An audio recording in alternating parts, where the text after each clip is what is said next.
Hello साथियों, multivariate procedure with are के इस कोर्स में आप सभी का बहुत बहुत स्वागत है। आपको याद होगा कि पिछले लेक्चर में हमने रैंडम वेरिएबल्स के बारे में बात करी थी और हमारा जो अभी ऑब्जेक्टिव यह है कि स्टैटिस्टिकल इन्फरेंस निकालने के लिए अर्थात अपने उस डेटा जो हमको दिया गया है उसकी बेसिस पर जो हमारे पास स्टैटिस्टिकल इन्फरेंस निकाले जाते हैं उसके लिए हमारे जो भी टूल यूज़ होते हैं उनके पीछे की जो बेसिक फंडामेंटल्स हैं उनको मुझे एक एक करके समझना है और उन फंडामेंटल्स को हमको यूनिवेरिएट से स्टार्ट करना है और उसको मल्टीवेरिएट तक ले करके आना है जहाँ भी संभावना है। तो इसी डायरेक्शन में हम लोगों ने सबसे पहले अपने रैंडम वेरिएबल के कॉन्सेप्ट को समझा था। अब हम आज बात करते हैं प्रोबेबिलिटी फंक्शंस के बारे में। प्रोबेबिलिटी फंक्शंस क्या होते हैं? आप अगर एक आम भाषा में, साधारण सी भाषा में समझने की कोशिश करिए कि हमारे जो भी हमारे इवेंट्स होते हैं, जो भी हमारी प्रोसेसेस हो रही हैं, उनके होने की एक प्रक्रिया होती है और उस प्रक्रिया के साथ में उनकी एक प्रोबेबिलिटी एसोसिएटेड होती है। जैसा कल हमने बात करी थी या हमने अपने पिछले लेक्चर में बात करी थी कि हर एक रैंडम वेरिएबल के साथ में हम एक उसकी प्रोबेबिलिटी को भी एसोसिएट कर देते हैं, जिसके द्वारा हमको उस रैंडम वेरिएबल का जो बिहेवियर है उसके बारे में पता चल जाता है। और रैंडम वेरिएबल का बिहेवियर क्या है? रैंडम वेरिएबल हमारा उसी तरह से बिहेव करता है जिस तरीके से हमारी प्रोसेस बिहेव कर रही है। कि अर्थात अगर हम कहें कि किसी क्लास में 95% नंबर आने की प्रोबेबिलिटी और 0% आने की प्रोबेबिलिटी के बराबर होती है, अलग अलग होती है, तो ये जो रैंडम वेरिएबल है हमारा इसी प्रोसेस को कि भिन्न भिन्न प्रकार के नंबर आने की कितनी प्रोबेबिलिटी है उसको डिनोट करता है। अब जब रैंडम वेरिएबल हमारा भिन्न भिन्न तरीके की प्रोबेबिलिटीज़ को डिनोट कर रहा है, इसका मतलब है कि उसके पीछे कोई एक मैथमेटिकल फंक्शन है जो कार्य कर रहा है और उसके द्वारा उन प्रोबेबिलिटीज़ को जनरेट किया जाता है। उन्हीं उस तरह के जो हमारे फंक्शंस होते हैं उनको हम सामान्य भाषा में प्रोबेबिलिटी फंक्शन कहते हैं। और हमारे पास दो तरह के रैंडम वेरिएबल होते हैं, डिस्क्रीट और कंटिन्यूअस। तो जब हम डिस्क्रीट रैंडम वेरिएबल की बात करते हैं तो इन्हीं प्रोबेबिलिटी फंक्शन को हम प्रोबेबिलिटी मास फंक्शन कहते हैं और जब हम कंटिन्यूअस रैंडम वेरिएबल की बात करते हैं तो इन्हीं प्रोबेबिलिटी फंक्शन को हम प्रोबेबिलिटी डेंसिटी फंक्शन कहते हैं। तो इन प्रोबेबिलिटी डेंसिटी फंक्शन और प्रोबेबिलिटी मास फंक्शन की अपनी अपनी कुछ प्रॉपर्टीज़ होती हैं और ये प्रॉपर्टीज़ हमारे जो भी स्टैटिस्टिकल इन्फरेंस हम निकालते हैं उसका एक ये फाउंडेशन होती हैं। और उसके साथ में हमारे पास भिन्न भिन्न तरह की प्रोबेबिलिटीज़ को कंप्यूट करने के लिए अलग तरीके के प्रोबेबिलिटी फंक्शंस होते हैं। कैसे? अगर एक क्यूमुलेटिव प्रोबेबिलिटी निकालनी है कि हमको किसी पॉइंट पर प्रोबेबिलिटी नहीं निकालनी है लेकिन उस पॉइंट तक की हमको प्रोबेबिलिटी निकालनी है, तो उसके लिए हमारे पास क्यूमुलेटिव डिस्ट्रीब्यूशन फंक्शन का कॉन्सेप्ट होता है। तो इस लेक्चर में चलिए हम इसी तरह के जो हमारे प्रोबेबिलिटी फंक्शंस होते हैं उनको समझने की कोशिश करते हैं और उनके द्वारा हम इस प्रोबेबिलिटी को किस प्रकार से निकालते हैं उसकी बात करते हैं। तो चलिए हम इस लेक्चर को आरंभ करते हैं और अपने इस प्रोबेबिलिटी फंक्शन को समझते हैं। ओके, तो सबसे पहले हम अपने इस कंटिन्यूअस रैंडम वेरिएबल की बात करते हैं। कंटिन्यूअस रैंडम वेरिएबल के संदर्भ में जो भी हमारा प्रोबेबिलिटी फंक्शन होता है उसको हम प्रोबेबिलिटी डेंसिटी फंक्शन कहते हैं और शॉर्ट फॉर्म में उसको हम पीडीएफ कहते हैं। प्रोबेबिलिटी का पी, डेंसिटी का डी और फंक्शन का एफ। तो यह पीडीएफ मिल करके हमारा प्रोबेबिलिटी डेंसिटी फंक्शन का शॉर्ट फॉर्म हो जाता है। अब बात ये आती है कि हम जो भी अपना प्रोबेबिलिटी फंक्शन डिफाइन करने की कोशिश कर रहे हैं उसको हम अपने मैथमेटिकल टर्म्स में डिफाइन करने की कोशिश करते हैं कि हर की उस प्रोबेबिलिटी फंक्शन के अंदर कुछ भी जो भी हमारे कुछ मैथमेटिकल प्रॉपर्टीज़ हैं उनको सेटिस्फाई होना चाहिए और हर एक मैथमेटिकल जो भी प्रॉपर्टी है उसके सेटिस्फाइड होने के कुछ हमारे कारण भी होते हैं जिनको हम अपने रियल लाइफ के साथ भी एसोसिएट कर सकते हैं। लेकिन अभी हम जो हमारे इन प्रोबेबिलिटी फंक्शंस की का जो मैथमेटिकल सेटअप है हम उसकी बात आज करेंगे और अपने जो भी हमारे भिन्न भिन्न कॉन्सेप्ट्स हम समझने वाले हैं उनको हम मैथमेटिक्स की निगाह से समझने की कोशिश करेंगे। तो अगर हम कहते हैं कि कोई हमारा फंक्शन है एफ एक्स, राइट, तो इस फंक्शन को हम एक कंटिन्यूअस रैंडम वेरिएबल एक्स का प्रोबेबिलिटी डेंसिटी फंक्शन कहते हैं जबकि वो हमारी इन दो कंडीशन को सेटिस्फाई करता है। पहली कंडीशन क्या है एक्स की सारी की सारी वैल्यूज़ जो हमारे रियल नंबर्स में लाई करती हैं, उनके लिए हर एक पॉइंट पर एफ एक्स की वैल्यू अर्थात इस फंक्शन की value greater than equal to zero है, अर्थात ज़ीरो या ज़ीरो से बड़ी है। और अगर हम इस प्रोबेबिलिटी फंक्शन का माइनस इन्फिनिटी से इन्फिनिटी के बीच में अगर हम इंटीग्रेशन करते हैं, अर्थात minus infinity to infinity F X D X को अगर हम निकालते हैं तो इसकी वैल्यू हरदम 1 के बराबर आएगी। और यहाँ पर हम ये एज्यूम कर रहे हैं कि x की जो भी वैल्यू हमारी है वो हमारी माइनस इन्फिनिटी और प्लस इन्फिनिटी के बीच में लाई करेगी। तो कोई भी ऐसा फंक्शन जो इन दो कंडीशन को सेटिस्फाई करेगा उसको हम प्रोबेबिलिटी डेंसिटी फंक्शन कहते हैं, और इसके द्वारा हम अपने कोई भी इवेंट की जो प्रोबेबिलिटीज़ होती हैं उनको अलग अलग तरीके से निकालने की कोशिश करते हैं। इसको हम कुछ उदाहरण के द्वारा समझने की बाद में कोशिश करेंगे। अब एक तो बात यही आती है कि यह प्रोबेबिलिटी फंक्शन हमारा है क्या और ये कहाँ से आता है, राइट। तो अगर हम अपने फ्रीक्वेंसी डिस्ट्रीब्यूशन की बात करें और अगर हम अपने डिस्क्रिप्टिव स्टैटिस्टिक्स की बात करें तो हम लोग आपको याद होगा जो भी हमारा डेटा होता है उस डेटा की बेसिस पर हम हिस्टोग्राम तैयार करते हैं। और हिस्टोग्राम को आप अगर आपका एक reasonable number of data points अगर दिए हुए हैं, अगर आप तैयार करेंगे तो इसी प्रकार का देखिए कुछ आएगा, राइट। ये हिस्टोग्राम आपको क्या दिखाता है?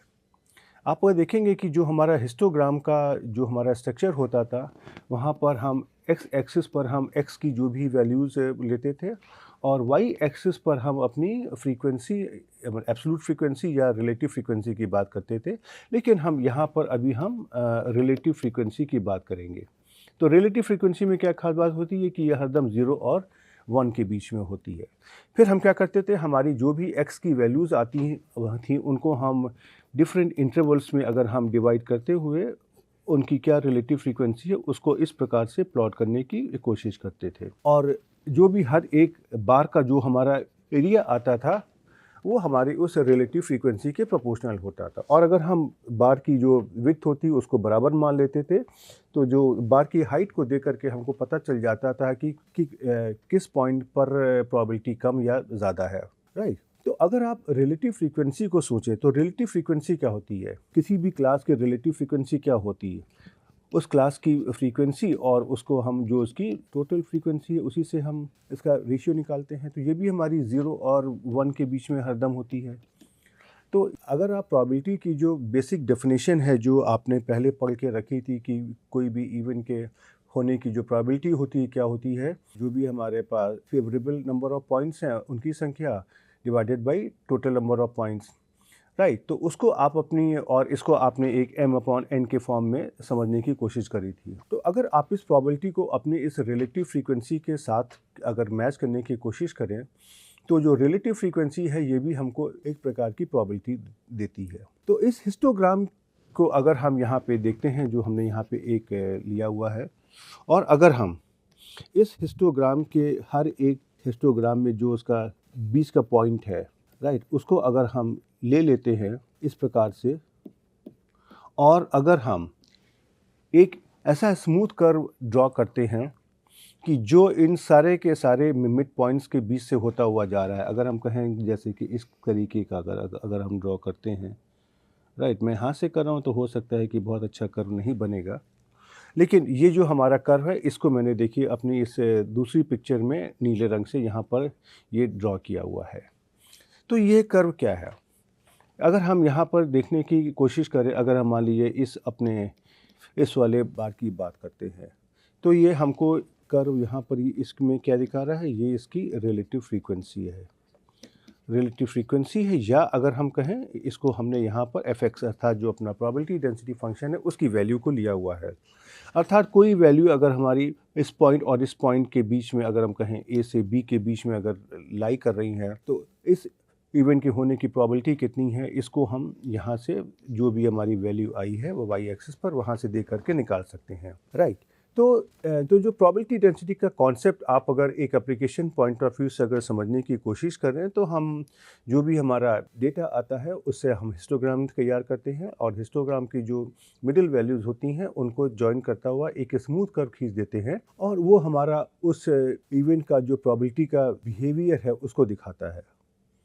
इसका मतलब क्या है कि अगर हम कहें कि अगर कोई वैल्यू, आप हमारे इस नीले रंग के पेन पर ध्यान दीजिएगा, कि अगर हम कहें कि कोई वैल्यू हमारी इन दो पॉइंट्स के बीच में लाई करती है, तो इसकी प्रोबेबिलिटी हमारी इस कर्व से, अगर हम कहते हैं बार नंबर 1 से डिनोट होती है। और अगर कोई प्रोबेबिलिटी की अगर हमको निकालनी है कि जहाँ पर हमारी x की वैल्यू सपोज़ हमारी इस रेंज और इस रेंज में अगर लाई करती है, तो इसकी प्रोबेबिलिटी देखिए यहाँ पर होती है। तो ये हमारी बार नंबर 2 को अगर हम ले लेते हैं, तो इससे हमको क्या पता चलता है कि अगर हम कह रहे हैं कि जो बार नंबर ए में जो हमारी वैल्यूज़ हैं A1 B1 है, और बार नंबर 2 में जो हमारी इसकी लिमिट्स हैं A2 B2 हैं, तो हम यह कह सकते हैं कि अगर हमारा कोई रैंडम वेरिएबल x अगर A1 और B1 के बीच में वैल्यू लेता है, तो उसकी प्रोबेबिलिटी कहीं यहाँ पर निकाली जाएगी, यहाँ पर होगी। और अगर वही रैंडम वेरिएबल अगर हमारा A2 और B2 के बीच में अगर वैल्यू लेता है, तो उसकी प्रोबेबिलिटी हमारी यहाँ से निकाली जाएगी। तो देखिए, ये जो हिस्टोग्राम भी हमको एक प्रकार से उस प्रोबेबिलिटी का जो बिहेवियर है उसके बारे में इंफॉर्मेशन दे रहा है। इसीलिए हम इस हिस्टोग्राम की सहायता से भी अपनी इस प्रोबेबिलिटी को देखने की कोशिश करते हैं। और ये जो हमने यहाँ पे कर्व बनाया हुआ है, ये इसी कर्व को हम एक सिंपल सी भाषा में प्रोबेबिलिटी प्रोपेंसिटी फंक्शन का कर्व होता है मान सकते हैं।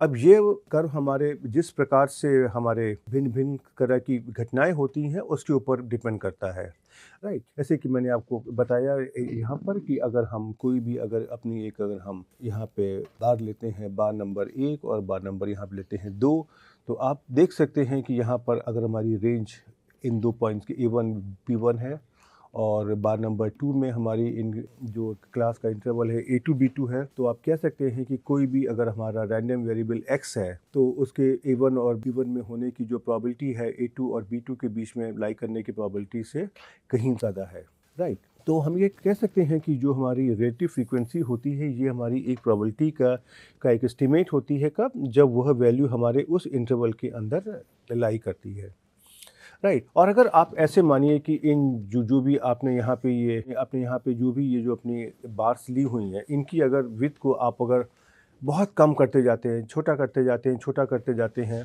तो ये जो आपका कर्व है ये आपका ज़्यादा एक्यूरेट या जो ज़्यादा स्मूथ होता जाएगा। और फाइनली हम ये कह सकते हैं कि इस कर्व के अंदर जो भी हमारा एरिया है वह हमारी उस प्रोबेबिलिटी को डिनोट कर रहा है, राइट। तो जैसे कि अगर हम कह दें कि कोई हमारा पॉइंट अगर A1 और B1 के बीच में लाई कर रहा है, तो इस वाली जो हमारी बार नंबर 1 का जो एरिया है वह हमारा उस रैंडम वेरिएबल की A1 और B1 के बीच में वैल्यूज़ एज्यूम करने की जो प्रोबेबिलिटी है उसको दिखा रहा है, राइट। अर्थात कि अगर हमारे ऑब्जर्वेशन के जो मेजरमेंट हैं A1 B1 के बीच में लाई करेंगे, तो उसकी हमारी प्रोबेबिलिटी इतनी होगी, राइट।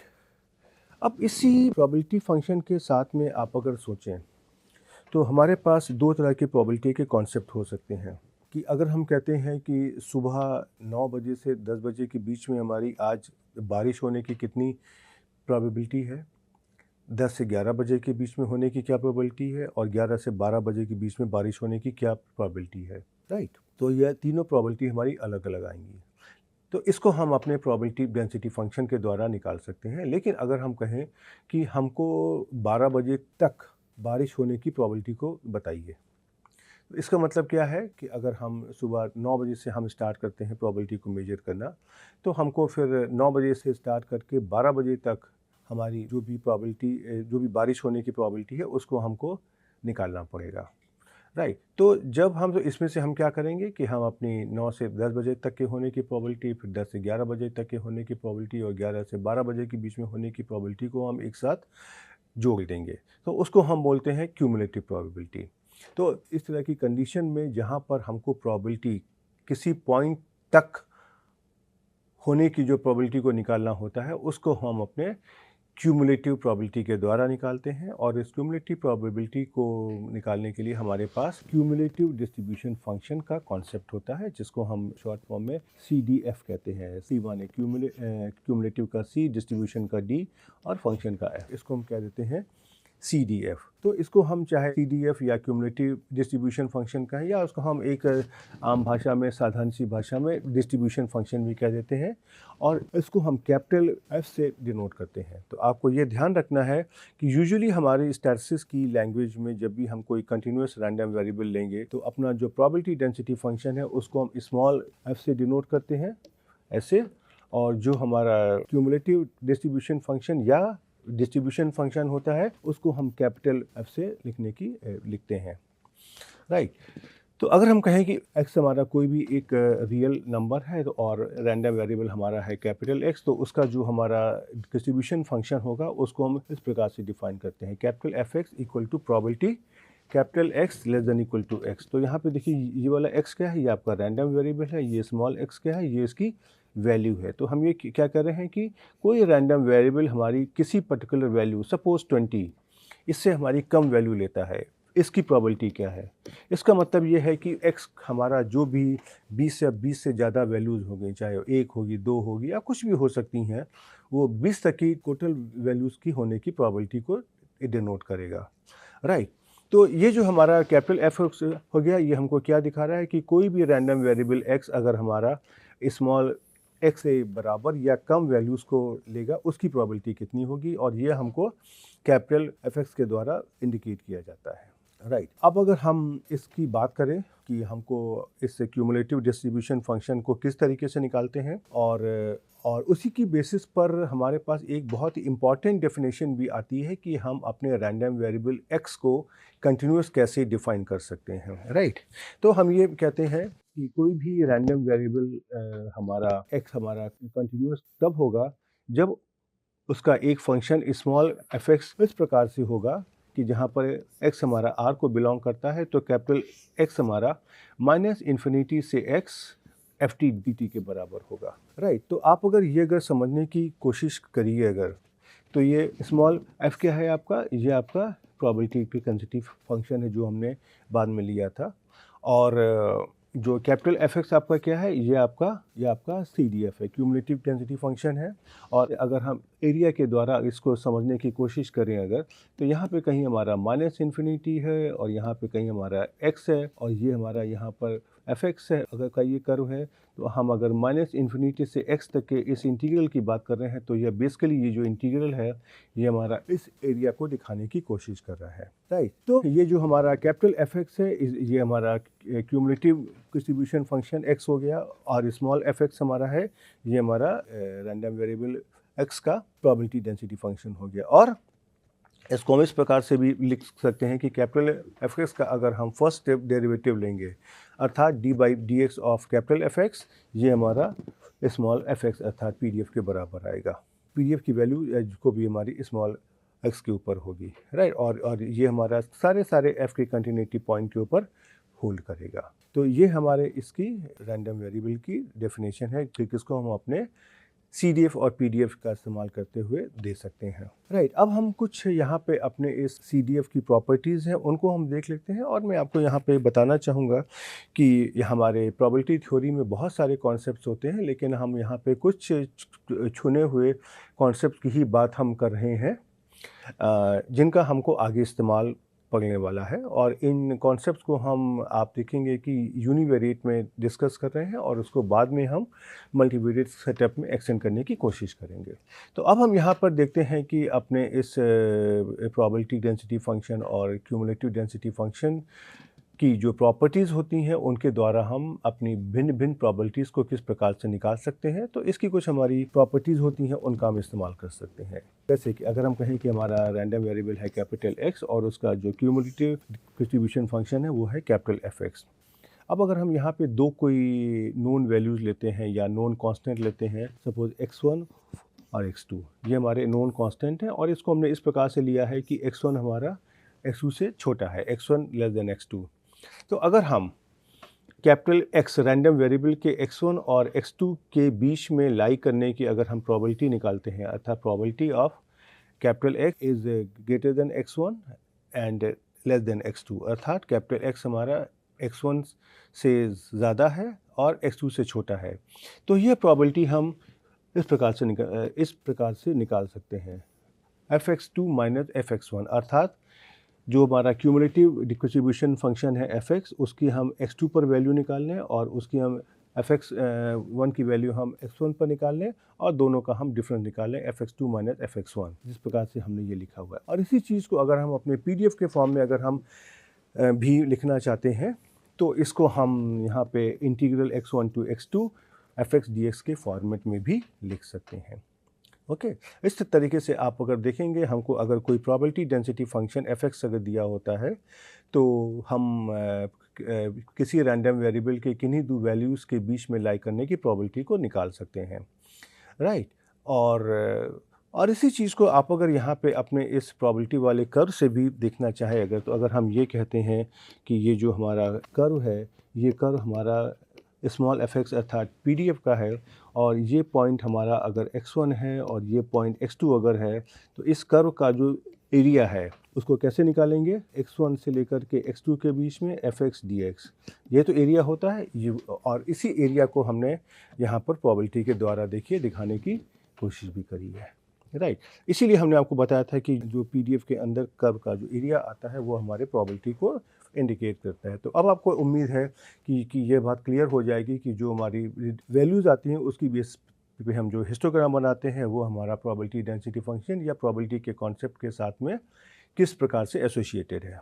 ओके, अब हमारी एक और प्रोबेबिलिटी होती है कि अगर हमारा कोई कंटिन्यूस रैंडम वेरिएबल अगर है, तो कंटिन्यूस रैंडम वेरिएबल के किसी एक पर्टिकुलर पॉइंट, उदाहरण के लिए x0,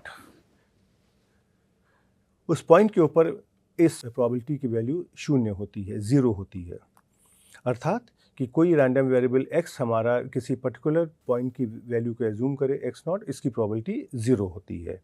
तो ये हमारा किस प्रकार से आएगा, अगर हम यहाँ पे निकालते हैं कि probability x equal to x0, तो इसको हम अपने इस वाले कॉन्सेप्ट से हम जो हमने ऊपर दिया है इंटीग्रल का integral x1 to x2 fx dx, वहाँ पे हम कर देंगे integral x0 to x0 fx dx और इसकी वैल्यू आप अगर निकालोगे तो ये 0 आ जाएगी। तो अर्थात किसी भी कंटिन्यूस रैंडम वेरिएबल में किसी पॉइंट पर उसकी प्रोबेबिलिटी, रैंडम वेरिएबल की उस वैल्यू को एज्यूम करने की प्रोबेबिलिटी 0 होती है, राइट।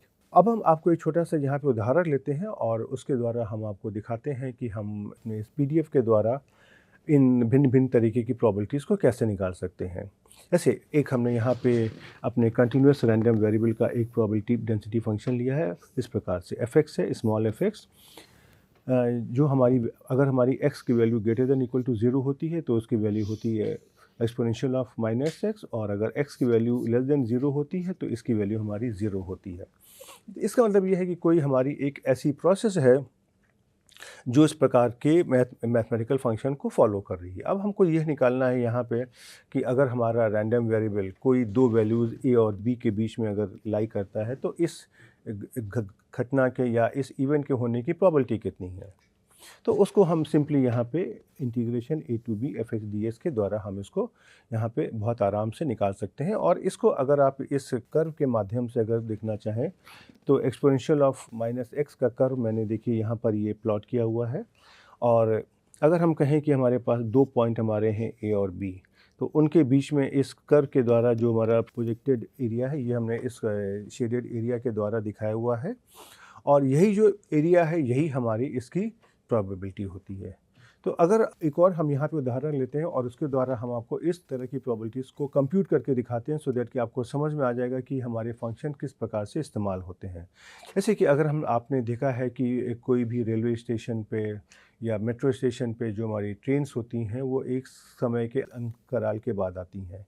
तो अगर हम ये कहते हैं कि अगर हमारे किसी स्टेशन पे जो हमारी ट्रेन है हर 20-20 मिनट पर आ रही हैं, अब अगर कोई भी पैसेंजर है वो अगर उस स्टेशन पर आता है और उसको अगर ट्रेन पकड़नी है तो क्या होगा, उसका ट्रेन को पकड़ने का जो समय उसको कितना होगा, अर्थात उस इंसान को स्टेशन पर ट्रेन पकड़ने के लिए कितना समय वेट करना पड़ेगा।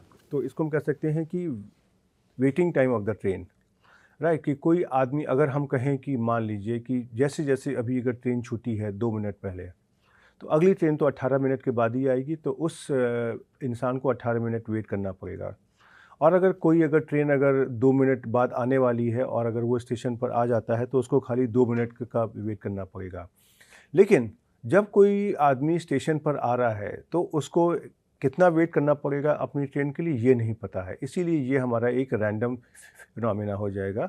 लेकिन हम ये ज़रूर कह सकते हैं कि कोई भी अगर इंसान अगर स्टेशन पर आ रहा है तो उसको बहुत से बहुत 0 से 20 मिनट के बीच में ही के इंटरवल में इंतज़ार करना पड़ेगा। बहुत से बहुत 20 मिनट इंतज़ार करना पड़ेगा, 20 मिनट के बाद तो ट्रेन आ ही जाएगी। और कम से कम इंतज़ार कितना होगा? 0। तो अब हम कह सकते हैं कि अगर इस तरह की घटना की अगर मुझे प्रोबेबिलिटी कंप्यूट करनी है तो हम अपना एक प्रोबेबिलिटी फ़ंक्शन इसकी आवश्यकता अनुसार डिफ़ाइन कर सकते हैं। जैसे मैंने यहाँ पर डिफ़ाइन कर दिया कि इस तरह की घटना की प्रोबेबिलिटी को निकालने के लिए जो हमारा प्रोबेबिलिटी डेंसिटी फ़ंक्शन कुछ इस प्रकार का होगा। fx अगर हमारा x की वैल्यू 0 से 20 के बीच में अगर है तो ये वैल्यू हमारा लेगा k, और अगर कोई और वैल्यू है जो 0 से कम है या 20 से ज़्यादा है तो इसकी वैल्यू हमारी 0 होगी। यहाँ पे k हमारा कुछ कांस्टेंट है लेकिन इसकी वैल्यू अभी हमको मालूम नहीं है। तो अब इस k की वैल्यू कैसे निकाला जाए?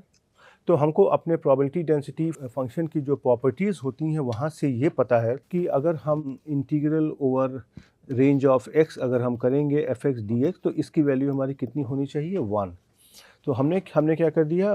1 इज इक्वल टू x की रेंज हमारी क्या है? 0 से 20 fx dx, और इस इंटीग्रल को सॉल्व किया तो ये वैल्यू हमारी आ गई 20k, और यहाँ से हमने निकाल लिया k is equal to 1/20। Right, तो जो हमारे प्रोबेबिलिटी डेंसिटी फंक्शन आपका क्या बन के आ गया? fx इज इक्वल टू 1/20 अगर हमारे x की वैल्यू 0 से 20 के बीच में लाई कर रही है, और अदरवाइज़ ये हमारी वैल्यू को 0 लेगा। अब इसके द्वारा आप अगर कोई भी अपनी अगर इस प्रोबेबिलिटी को निकालना चाहते हैं कि कोई आदमी अगर 15वें मिनट में आता है तो उसको कितना वेट करना पड़ेगा, इत्यादि इत्यादि। राइट, और उसी तरीके से हम इसी फंक्शन का अगर हम अब क्यूमुलेटिव डेंसिटी फंक्शन भी अगर हम निकालना चाहते हैं तो उसको हम कैसे निकाल सकते हैं? जैसे कैपिटल एफ एक्स की वैल्यू क्या आ जाएगी? आपने पढ़ा था -infinity to T F T D T. तो यहाँ पे ये वैल्यू आपकी रेंज क्या हो जाएगी? 0 से x, यहाँ पे 0 to x होगा, -infinity to x F T D T. तो मैंने यहाँ पे कर दिया 0 से x और एफ टी डी टी। आप इस इंटीग्रल को सॉल्व कर लेंगे तो इसकी वैल्यू देखिए आ जाएगी x/20। अब इससे एडवांटेज क्या हुआ कि अगर हमको ये निकालना है कि वेटिंग टाइम हमारा 15 से 20 मिनट के बीच का होगा, अर्थात कोई अगर पैसेंजर हमारा प्लेटफॉर्म पे आता है तो उसको 15 से 20 मिनट के बीच में इंतज़ार करना पड़ेगा, तो हम इसको यहाँ से दोनों तरीके से निकाल सकते हैं, या तो पीडीएफ का इस्तेमाल करते हुए या अपने सीडीएफ का इस्तेमाल करते हुए। तो सीडीएफ का इस्तेमाल करते अगर हमको निकालना अगर है तो देखिए ये वाली प्रॉपर्टी मैंने आपको बताई थी अभी, यहाँ पे ये वाली प्रॉपर्टी कि राइट, इसी प्रोबेबिलिटी का देखिए हम यहाँ पर इस्तेमाल करते हैं और हम लिखते हैं कि प्रोबेबिलिटी कि x हमारे 15 और 20 के बीच में लाई कर रहा है तो क्या हो जाएगा? f20 माइनस f15, और f20 की वैल्यू हमारी क्या हो जाएगी? x/20, जहाँ पर हमारी x की वैल्यू है 20, तो ये कितनी हो जाएगी? 20/20। और f15 की वैल्यू हमारी कितनी हो जाएगी? x/20, जहाँ पर x की वैल्यू हमारी है 15, तो ये हमारी कितनी हो जाएगी? 15/20। तो इसको हम हल कर लेंगे तो आ जाएगी 0.25। इसका मतलब ये है कि कोई पैसेंजर अगर हमारा स्टेशन पे आता है तो 25% प्रोबेबिलिटी है कि उसको 15 से 20 मिनट के बीच में उसको इंतज़ार करना पड़ेगा।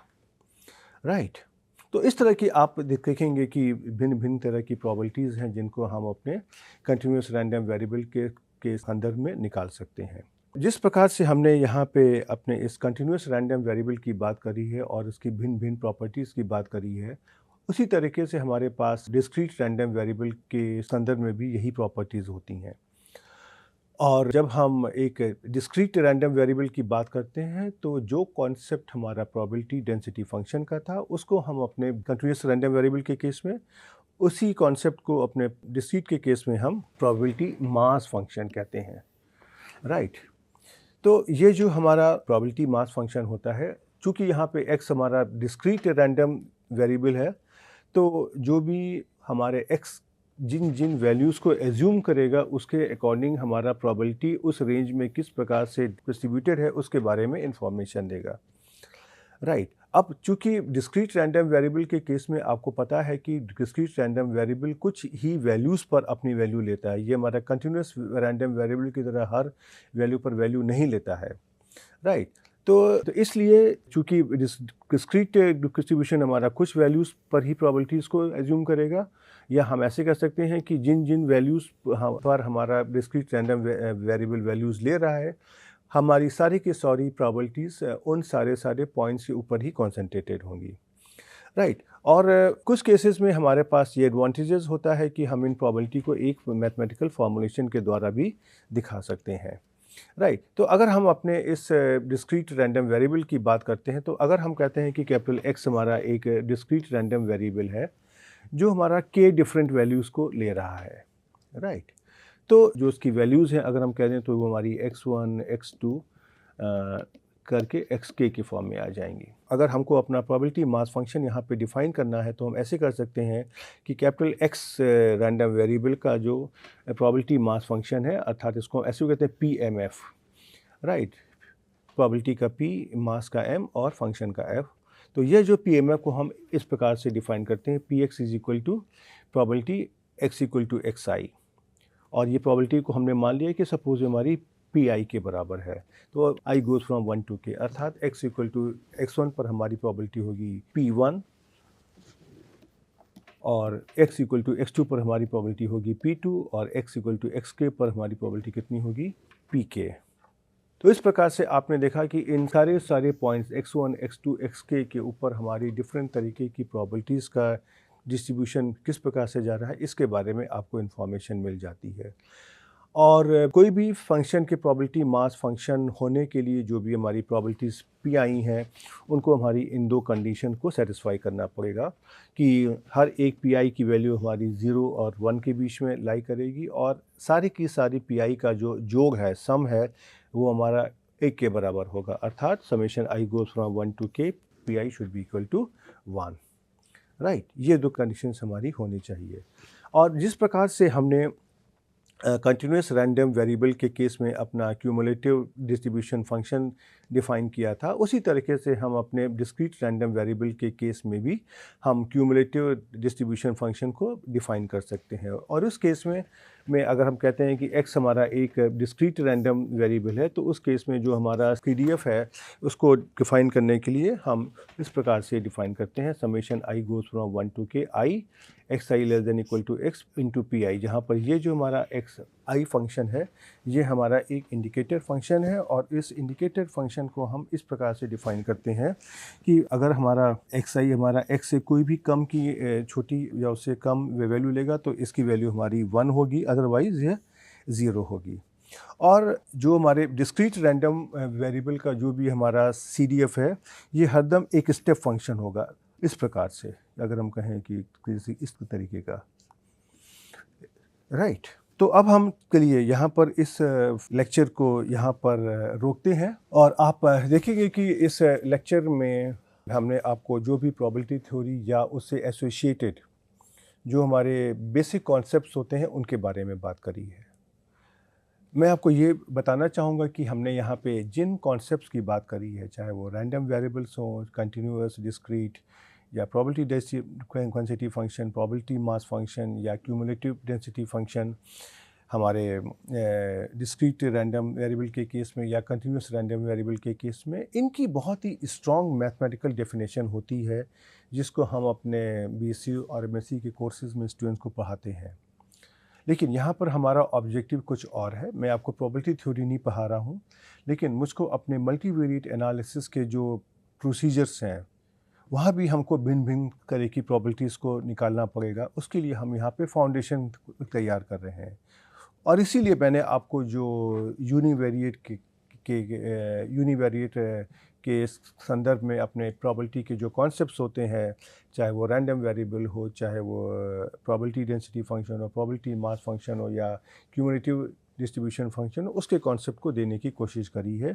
और साथ ही मैंने आपको ये भी इंडिकेट करने की कोशिश करी है कि ये जो हमारी डेफिनेशन से परिभाषाएं कोई आकाश से नहीं आ रही हैं, ये हमारे जो प्रॉपर मैथमेटिकल टूल्स होते हैं, गणित के नियमों होते हैं, ये उसके ऊपर आधारित है। और आप देखेंगे कि जगह जगह पर हम डिफरेंशिएशन कर रहे हैं, इंटीग्रेशन कर रहे हैं, समेशन कर रहे हैं। ये क्या है? ये हमारे गणित के टूल्स तो हैं। और यहाँ पे हमने आपको जो आज जो कॉन्सेप्ट दिए हैं वो थ्योरी में कॉन्सेप्ट दिए हैं। मैंने आपको कुछ 1-2 एग्जांपल्स भी दिए हैं जिसके द्वारा आप इन कॉन्सेप्ट को समझ सकते हैं। लेकिन डेफ़िनेटली ये उदाहरण जितने मैंने दिए वो शायद इस कॉन्सेप्ट को समझने के लिए सफिशिएंट ना हो। इसलिए मैं आपको ये रिक्वेस्ट करूँगा कि आप कोई भी एक बीएससी लेवल की, जो भी एक एलिमेंट्री लेवल की, इंट्रोडक्टरी लेवल की जो भी कोई प्रोबेबिलिटी की बुक है, वहाँ से आप अपने इस रैंडम वेरिएबल प्रोबेबिलिटी फंक्शंस और जो क्यूमुलेटिव डिस्ट्रीब्यूशन फंक्शंस हैं, इनके कॉन्सेप्ट को समझने की कोशिश करिए।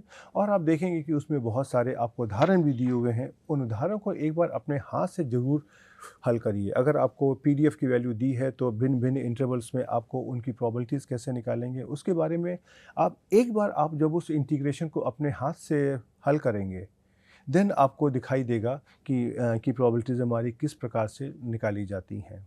यह अपने में एक बहुत ही डीप सा सब्जेक्ट है, लेकिन हमारा ऑब्जेक्टिव और हमारा उद्देश्य यहाँ पे कुछ और है। इसलिए मैंने आपको बहुत ही इसको एलिमेंट्री लेवल पर आपको मैंने बताया है।